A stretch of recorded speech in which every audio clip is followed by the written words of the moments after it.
Queridos irmãos, bom dia. É com prazer, com muita satisfação, que nós damos sequência ao estudo do Evangelho em seu capítulo 27. Elevemos os nossos pensamentos ao alto, pedindo aos nossos mentores do Grupo Espírita Irmão Gabriel, aos nossos mentores particulares, nossos anjos guardiões, que nos auxiliem nesse período difícil, inspirando-nos para a vida, para que nós possamos vencer as adversidades, zelando do que há de mais rico em nossa vida, nas nossas famílias, no nosso ambiente doméstico, no nosso ambiente de trabalho, na sociedade como um todo. Inspire-nos, Senhor, para que possamos, na medida do possível, vivermos como verdadeiros espíritas. Que assim seja.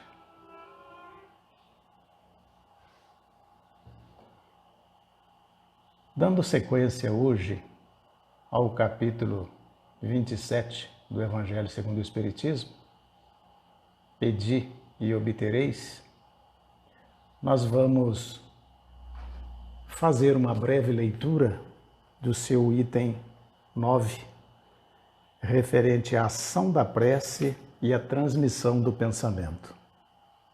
A prece é uma invocação. Por ela, um ser se coloca em comunicação mental com outro ser ao qual se dirige. Ela pode ser ou pode ter por objeto um pedido, um agradecimento ou uma glorificação. Pode-se orar por si mesmo ou por outrem, pelos vivos ou pelos mortos. As preces dirigidas a Deus são ouvidas pelos espíritos encarregados da execução de suas vontades. Aquelas que são dirigidas aos bons espíritos são levadas a Deus. Quando se ora a outros seres, senão a Deus, é apenas na qualidade de intermediários, intercessores, porque nada se pode fazer sem a vontade de Deus. Reprisando o seu capítulo 27, no começo, eu gostaria de salientar o significado do pedi e obtereis. O pedir, nós como espíritas, devemos nos esforçar para entendê-lo não como um pedido, um peditório, mas sim como uma determinada atitude de fazer-se merecedores. Então, quando a gente fala pedir, é uma demonstração de atitude de fé, de confiança na bondade de Deus, na certeza de que um retorno justo ocorrerá. A ação da prece e a transmissão do pensamento, ela merece algumas reflexões, porque o que significa para nós a prece? A prece é uma súplica pela qual nós nos comunicamos com o ser a quem nos dirigimos, por meio do pensamento. Então significa que essa súplica, essa invocação que nós fazemos e que nós temos, inclusive, a prerrogativa da seleção do ser a quem nós gostaríamos de nos comunicar, mas lembrando que Kardec deixou claro de que essa comunicação ela deve ser a Deus ou aos bons espíritos, porque senão não seria caracterizado uma prece, e uma prece ela só é feita aos espíritos superiores e a Deus. Qual seria o objetivo da prece? Ela pode, em muitos casos, e entre nós, na maioria das vezes, um pedido. Ela pode ser também na forma de um agradecimento e pode também vir numa forma de glorificação. A nossa tendência ainda é de converter toda a nossa manifestação, toda a nossa intenção de prece num pedido. A gente sempre tem alguma coisa para pedir.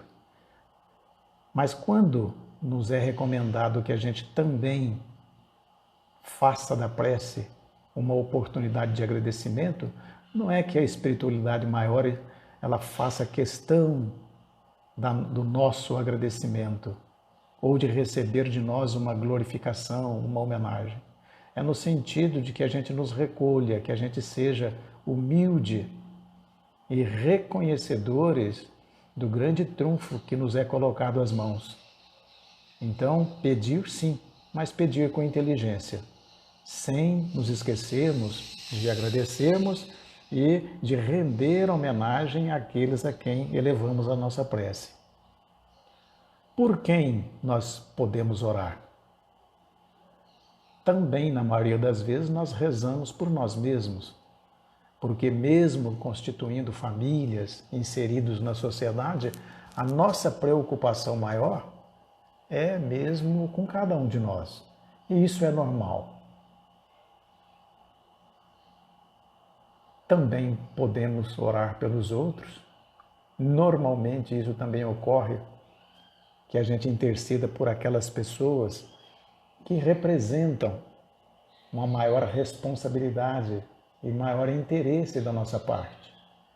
E tanto isso é real que é aceito também. Sabe-se que nós nos interessaríamos mais pelas pessoas que nos são mais caras.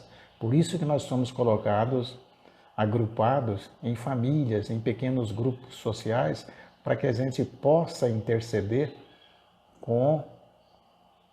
de forma espontânea, com verdadeiro interesse pelas pessoas, pelos outros, além de nós mesmos.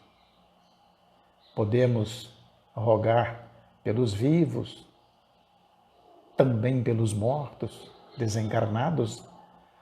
Então, a prece, nós podemos, então, direcioná-la para nós mesmos, pelos outros, pelos vivos e pelos desencarnados.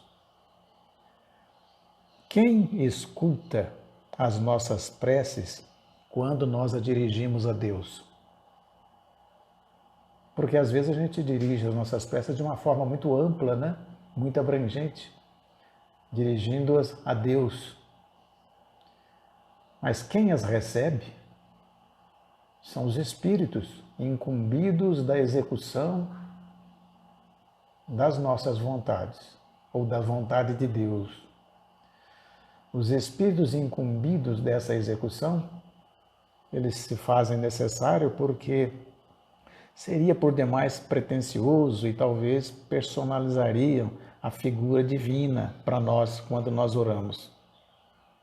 E a doutrina espírita nos ensina a entender Deus de uma forma despersonalizada. Deus é um sistema de sabedoria, de inteligência, e ele tem como seus aliados os espíritos superiores. Então, eles são os incumbidos de nos atenderem, de executarem as vontades divinas. Quem escuta as nossas preces dirigidas aos bons espíritos? As que se dirigem aos bons espíritos são reportadas a Deus. Então a gente percebe que nada escapa à vontade maior, à vontade suprema, à sabedoria suprema de Deus, e que tem como seus intercessores, intermediários, os bons espíritos. Então a gente está sempre se dirigindo a Deus em nossas preces. A quem recorrerá aquele que ora a outros seres que não a Deus? A espíritos intermediários, pois nada ocorre sem a vontade de Deus. Como o Espiritismo explica a ação da prece? O modo de transmissão do pensamento O ser a quem oramos atende ao nosso apelo. E quando apenas lhe chegue o nosso pensamento. Então a gente precisa se ver inserido no fluido cósmico universal, num ambiente no qual o pensamento ele se faz lido por todos. Então, a ação da prece funciona partindo da nossa vontade. Então, o ser a quem nós oramos, ele atende ao nosso apelo ou simplesmente ele recebe a manifestação do nosso pensamento. Porque muitas das vezes nós pensamos, mas não materializamos ali ainda um apelo. A gente só pensa, nós manifestamos os nossos interesses, mas não formulamos necessariamente ainda um pedido. A doutrina espírita ela nos explica a respeito do fluido cósmico universal e de que nós temos o nosso próprio fluido, mas nós estamos e precisamos entender que estamos inseridos nessa massa, nessa grande massa invisível para nós, até pouco tempo ignorado, mas hoje já se fala muito e já se sabe bastante a respeito da existência e dos seus efeitos entre essa massa de encarnados e de desencarnados, que nós estamos, conforme diz o Evangelho, a literatura espírita, inseridos, mergulhados nesse fluido. De uma forma semelhante como a Terra está inserida na atmosfera. Só que a nossa limitação nos prende a algo que nós chamamos comumente de vazio, porque a gente nem sempre faz uma ideia precisa do que trata esse vazio.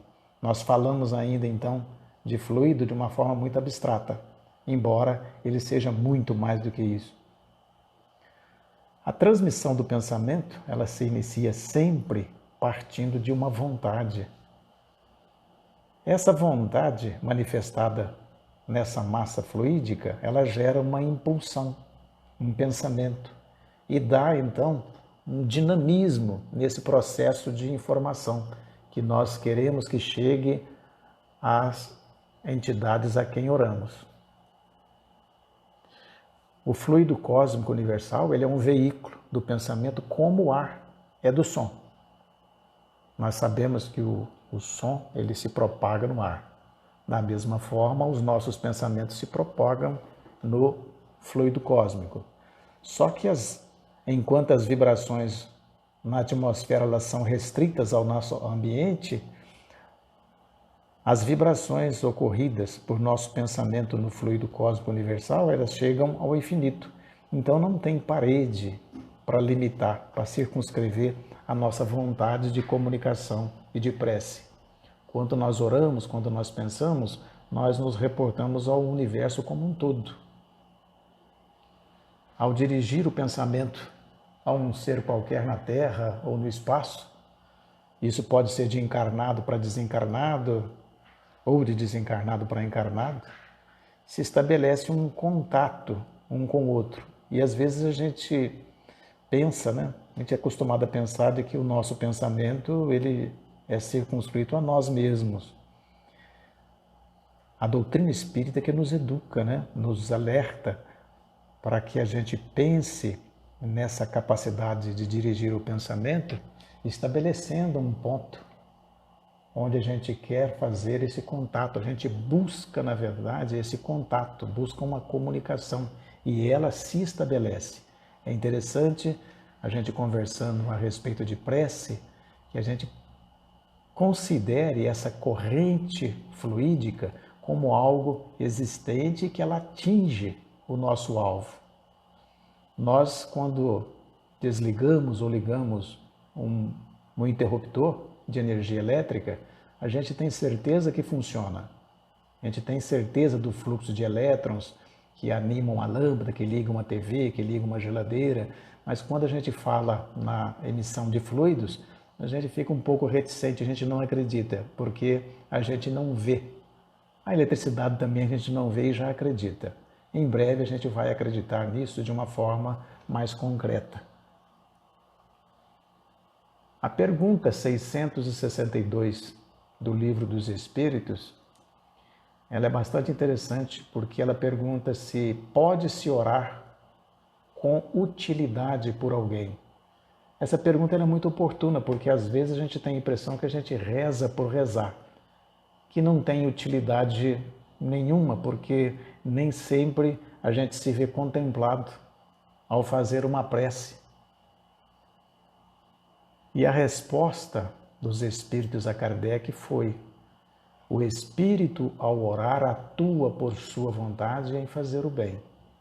Atrai a si, pela prece, os bons espíritos associados ao bem que se deseje fazer. Então está muito claro aqui de que a nossa oração, ela recebe a associação necessária dos bons espíritos. Nós, por nós mesmos, a gente não conseguiria bons resultados, até porque os nossos pedidos, as nossas orações, elas são revestidas ainda de um pouco de infantilidade. E por isso elas são passadas pelo crivo dos espíritos superiores para que eles possam avaliar o mérito daquilo que nós manifestamos.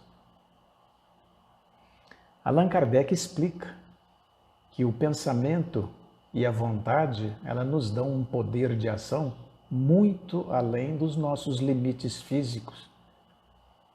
E é importante também a gente considerar isso, porque senão, se a gente não for transcender aos nossos limites físicos, a oração realmente ela fica quase que insignificante.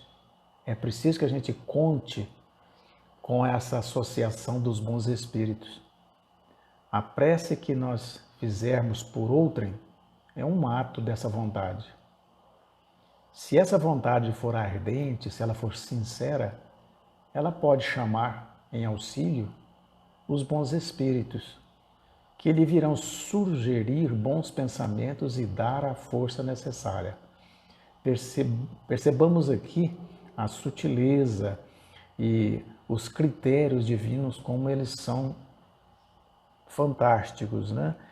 É necessário que a nossa prece ela seja ardente, convicta, feita com sinceridade, para que ela possa atrair, então, a atenção dos bons espíritos que só se ocupariam realmente por algo de verdadeira, de reconhecida importância. E aí eles viriam sugerir bons pensamentos e dar a força necessária. Mas nem sempre a gente pede só isso. A gente quer, além disso, a gente quer a materialização, a gente quer a realização dos nossos pedidos de uma forma quase que automática. E isso é bom a gente saber que não vai acontecer, pelo menos dessa forma. Mas ainda que, mesmo com a intercessão dos espíritos superiores, a prece do coração é tudo, e a dos lábios, ela quase nada vale. A energia da corrente, ela é proporcional à do pensamento e da vontade. Por isso é que é necessário a gente, então, intensificar esforços, planejar esse nosso projeto. A apresentação de uma prece, ela deveria ser quase que uma apresentação de um projeto inteligente, que vai nos fazer bem, ou a nós, ou aos outros. É assim que os espíritos se comunicam entre si. É assim que eles nos transmitem as suas inspirações e estabelecem relações à distância entre os encarnados. A energia da corrente ela é proporcional, então, a essa manifestação de vontade nossa. Qual é a nossa vontade? É aquilo que manifestamos ou a espiritualidade pode sentir algo mais ou algo aquém daquilo que nós estamos revelando? É muito importante pensar dessa maneira.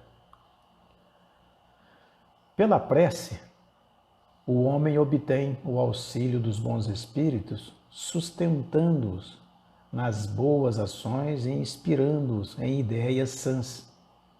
Adquirimos assim a força moral para vencer as dificuldades e retomar o bom caminho.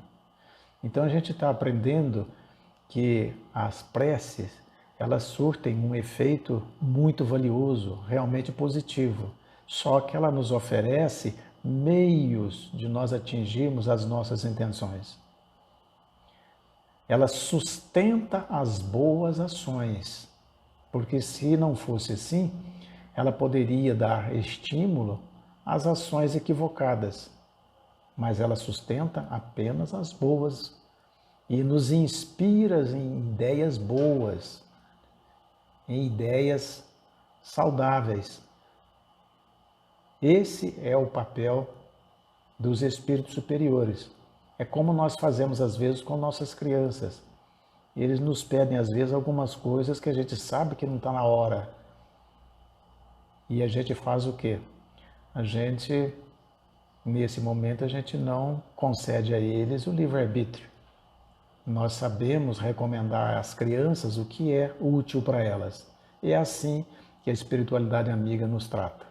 Sabendo às vezes da nossa imprecisão na manifestação dos nossos pedidos, eles nos auxiliam às vezes negando a nós o pedido mal elaborado, mal fundamentado, que eles sabem que não vão nos ajudar. E é assim então que nós adquirimos desses espíritos amigos a força moral para que a gente vença as dificuldades e às vezes a gente retome o bom caminho do qual nós nos escapamos.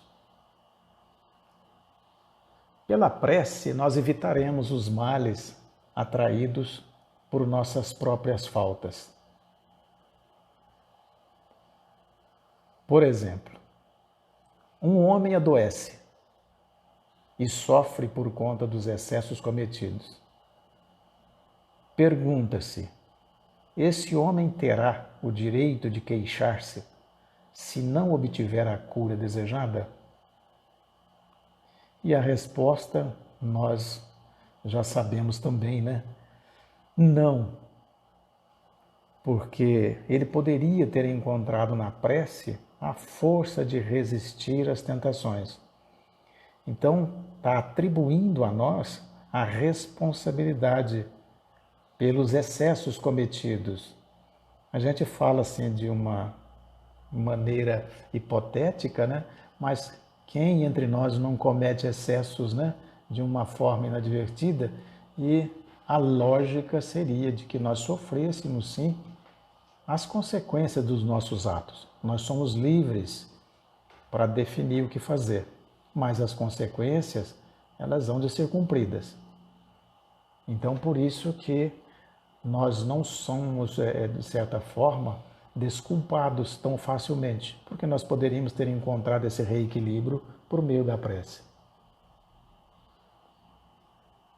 O Evangelho, ele divide os males da vida em duas causas bem distintas. A primeira são os males que o homem não pode evitar. E esses males, eles são mais ou menos que planejados, porque nós chamamos de mal, o Evangelho nos ensina a pensar como remédio. Então, o que é para nós às vezes mal, que nos causa alguns atritos, algumas restrições, algumas dificuldades, algum sofrimento durante as nossas experiências no plano físico, eles não podem, na verdade, ser evitados, porque eles fazem parte do atrito necessário que nos levará ao crescimento. Nós, comumente, nós crescemos quando nós temos dificuldade, quando nós nos envolvemos em sacrifícios, no trabalho. Então, esse tipo de mal, que na verdade é o remédio, nós não podemos mesmo evitar.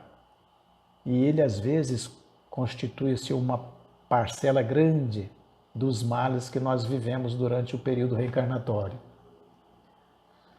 Mas a segunda grande causa, por incrível que pareça, né, são as aflições geradas pelo nosso descaso, pelo nosso desleixo e pelos nossos excessos, atendendo simplesmente aí a nossa vaidade, os nossos caprichos.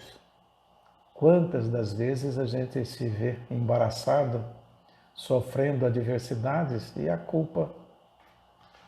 culpa realmente é nossa por conta do nosso desleixo, do nosso descaso. Deus nos concede o livre-arbítrio, mas Ele nos mantém responsabilizados por conta desses excessos. A segunda causa irá exceder em muito, então, a primeira. Ela é maior, porque, dada a nossa infantilidade, nós acabamos acrescentando problemas àqueles que nós já tínhamos na primeira grande causa. O homem, ele é o autor da maior parte das suas aflições. E delas teria se poupado se agisse sempre com a sabedoria e com a prudência. Se nós conseguíssemos frear a nossa ambição, nós não teríamos de temer a ruína. Se soubéssemos renunciar essa nossa subida ao mais alto do que nós podemos, nós não teríamos também de temer a queda. Então a queda, ela ocorre porque nós vamos além do que poderíamos. E a nossa ambição desmedida é que nos leva a temer a ruína. Se não fosse por ela, a gente não precisaria temer a ruína. Que ruína seria essa, se a gente nada teria a perder? Se fôssemos humildes, nós não sofreríamos as decepções do orgulho abatido, porque o nosso orgulho se torna abatido exatamente porque nós nos sentimos decepcionados. E as pessoas humildes, elas não sofrem esse tipo de decepção. Elas não sonham tão alto. Se praticássemos a lei da caridade, não seríamos maldizentes, nem invejosos, nem ciumentos, e saberíamos evitar as disputas, as desavenças. Nem sempre poderemos deter alguns males, mesmo com a ajuda da prece. Mas já não seria ótimo nos livrarmos daqueles decorrentes das nossas atitudes? Facilmente nós compreendemos a ação da prece, atrair a inspiração dos espíritos bons e deles receber força para resistir os maus pensamentos. Eles não afastam de nós o mal, mas desvia-nos o mau pensamento que a ele nos levaria. Não impedem a execução dos decretos de Deus e nem suspendem o curso das leis da natureza. Apenas eles evitam que as infringamos, dirigindo o nosso livre-arbítrio. Ou seja, o bom pai, os bons tutores, eles não devem afastar dos filhos os problemas, os atritos, as adversidades que os fariam crescer. Eles não impediriam em nada também o curso das leis naturais. Tudo que é natural vai continuar ocorrendo, quer queira, quer não. Apenas eles evitam que nós infringamos aquelas coisas associadas ao nosso livre-arbítrio, nos educando, então, a nossa avaliação. Esse, então, é o tema apresentado a nós como reflexão para que nós possamos avaliar o potencial existente nesse recurso da nossa comunicação com a espiritualidade maior, no formato de prece ou no formato do simples pensamento, para que a gente se eduque. Às vezes a gente pensa que o pensamento ele não passa a circunscrição das nossas cabeças, mas muito pelo contrário. Nós aprendemos aqui de que eles realmente vão ao infinito. Por isso, a importância de nós nos educarmos nesse sentido, de pensar e de orar. Que assim seja. Elevemos os nossos pensamentos ao alto em agradecimento pela oportunidade desses minutos. Agradecemos a sustentação dos nossos mentores do Grupo Espírita Irmão Gabriel, dos nossos anjos guardiões particulares, no sentido de fortalecermos a nossa fé, a nossa convicção na doutrina espírita, para que nós possamos nos equilibrar em nossos lares, em nossos ambientes do trabalho, na comunidade como um todo, para que nós possamos viver como espíritos espírita. Que assim seja.